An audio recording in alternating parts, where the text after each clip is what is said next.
पुणी बंधुक मुनरे डकायत। ट्रांसकार्ड management private limited रो गाड़ी लुट घटना रे 7 जन डकायत गिरफ होइचंती।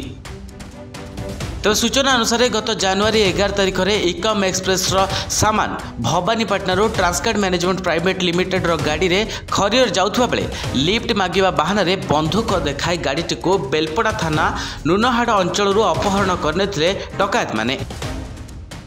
तेबे एने ट्रांसकार्ड मैनेजमेंट प्राइवेट लिमिटेड रो मैनेजर को अभियोग क्रमे बेलपड़ा थानाधिकारी बलांगीर एसपी और पाटनागढ़ एसडीपीओ को निर्देश क्रमे टीम गठन करी 5 जन डकायत और 2 जन नाबालक सर्वमोट 7 जन को गिरफ्त करिछि पुलिस एवं सेमानकु कोर्ट चालाण कर जाइछि।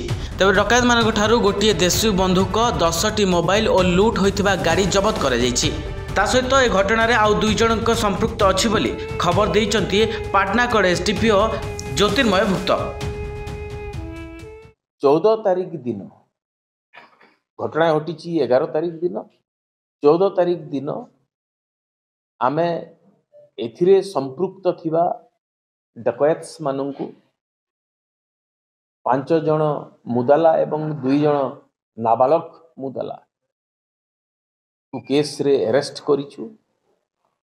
13 तारीख दिन आमर हरियार पटे से जो बोलेरो भैन थिला ताकू आमे ट्रेस करिछु एवं समानकोठू जहा किछि जहा भी मिलला हमर ताकोठू जप्ती करिगिरी आमे समानकू आजी कोर्ट चालान करू।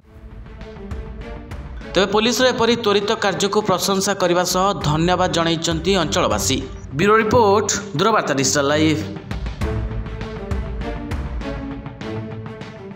सामग्रिक वातावरण आध्यात्मिक परिवेश